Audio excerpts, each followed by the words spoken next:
بسم اللہ الرحمن الرحیم۔ حضرت صلی محترم قاری صاحب اور ہمارے معزز مہمان، اساتذہ کرام اور خواتین اسلام، آج بڑی خوشی کا موقع ہے کہ اللہ تعالیٰ نے ہم سبوں کو اپنے پاک گھر میں قرآن پاک کی نسبت پر جمع ہونے کی توفیق عطا کی۔ قرآن پاک دنیا کی وہ واحد کتاب ہے، آپ سروے کر لیجئے پوری دنیا کا، کہ دنیا میں پڑھی جانے والی کتابیں جتنی بھی ہیں، اور چاہے بھی شعبے کی ہو، وکالت کی ہو، انجینئرنگ کی ہو، اسکولوں میں پڑھائی جانے والی کتابیں ہوں، سب سے زیادہ چھپنے والی کتاب قرآن ہے۔ تعداد کے اعتبار سے سب سے زیادہ چھپنے والی کتاب قرآن ہے، اور سب سے زیادہ پڑھی جانے والی کتاب ہے قرآن ہے۔ وکالت کی جو موٹی موٹی کتابیں چھپتی ہیں، انجینئرنگ کی جو موٹی موٹی کتابیں چھپتی ہیں، ان سے چھوٹے چھوٹے بچے نہیں پڑھ پاتے، لیکن قرآن پاک چھوٹا بھی پڑھتا ہے اور بڑا بھی پڑھتا ہے، عورتیں بھی پڑھتی ہیں اور مرد بھی پڑھتے ہیں۔ دوسری بات یہ بھی سمجھو کہ قرآن پاک پڑھنے کا مطلب کیا ہے۔ قرآن پاک پڑھنے کا یہ مطلب نہیں کہ سورہ فاتحہ سے سورہ ناس تک جو پڑھے وہ قرآن پڑھا کہا جائے، بلکہ قرآن کی ایک سورت بھی پڑھے تب بھی اس کا قرآن پڑھنا کہا جائے۔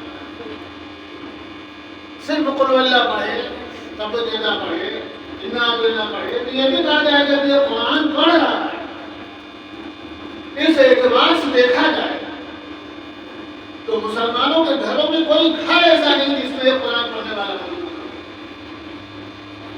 10-5 صورتیں میں یاد ہوں، آخر الحمدللہ جب سے ہمارے مدرسے وجود میں آئے، بڑے مدرسے ہوئے، پھر بڑے سے چھوٹے ہوئے، پھر چھوٹے سے اور چھوٹے ہوئے، پہلے بڑے بڑے شہروں میں تھے، اس کے بعد قصبوں میں آیا، اس کے بعد چھوٹے قصبوں میں آیا، اس کے بعد دیہاتوں میں آئے۔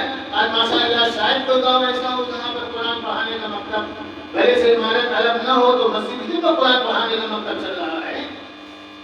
تو اتنی پڑھائی کس کتاب کی ہو گئی؟ صرف قرآن پاک۔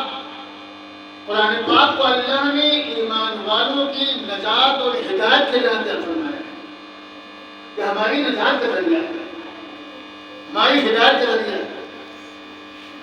دوسری شکل دیکھی جائے تو قرآن پاک مسلمانوں کی زندگی کے گزارنے کے قانون کی شکل میں ہے۔ دنیا کا کوئی ملک ایسا نہیں ہے جس ملک کا اپنا کوئی قانون نہ ہو۔ ہمارے ملک ہندوستان کا بھی قانون ہے۔ اسی طریقے سے مسلمانوں کے قانون کی شکل میں اللہ نے قرآن کو نازل کیا۔ یہ ہماری زندگی کا دستور ہے، زندگی گزارنے کا دستور ہے۔ قرآن پاک میں اللہ نے کوئی بات چھوڑی نہیں جو بیان نہ کی ہو۔ تجارت ہے، کھیتی ہے، کسانی ہے، مزدوری ہے، محنت ہے، کھانا ہے، پینا ہے، حرام ہے، حلال ہے، معاملات ہیں، لینا دینا ہے، ایمانداری ہے، روزہ ہے، نماز ہے، صدقہ ہے، زکوٰۃ ہے، قربانی ہے۔ کون ایسی چیز ہے جو اللہ نے قرآن میں بیان نہیں؟ اب وہ بات ہے نہیں کہ اپنی کم علمی کی وجہ سے ان تمام چیزوں کو قرآن سے ہم نکال نہیں پاتے ہیں۔ اور دوسری وجہ یہ ہے کہ قرآن کی طرف سے غفلت ہی ہماری اتنی زیادہ ہے کہ ہم زیادہ توجہ نہیں دیتے ہیں۔ ورنہ اگر ابھی ہم کو عرب جانا ہو تو ہم کسی مولوی سے دوستی کر کے کچھ نہ کچھ سب سیکھنا شروع کر دیتے ہیں کہ بھیا ہمیں جلبہ کو کچھ تو سیکھ لیں۔ اگر ہم سے پوچھے تم کہاں سے آئے تو کہاں نہیں بتا کیا سمجھے کہ کیا دے رہا ہے، ایسے جلبہ کی ہوائی جہاز سے اڑ گیا ہے۔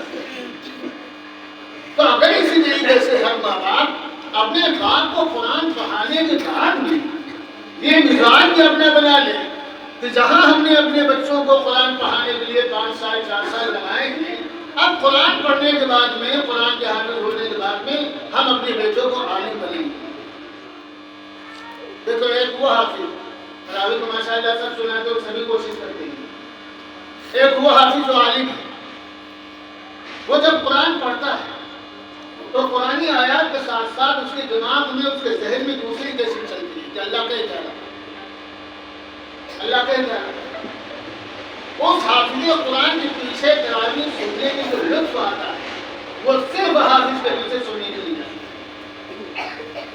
وہ آپ کو اتنی تیز تیز جلدی جلدی نہیں سنائے گا کہ 20 منٹ میں پارا ختم کرنا ہے، 20 منٹ آدھے گھنٹے میں تراویح ختم کرنا ہے۔ وہ جہاں آیات بشارت ہوں گی، خوشخبری والی آیتیں ہوں گی، وہاں تھوڑا آہستہ پڑھے گا، اور جہاں ڈر اور خوف جہنم و جہنم کے عذابات کے سلسلے میں آیات ہوں گی، وہاں تھوڑا تیز پڑھے گا۔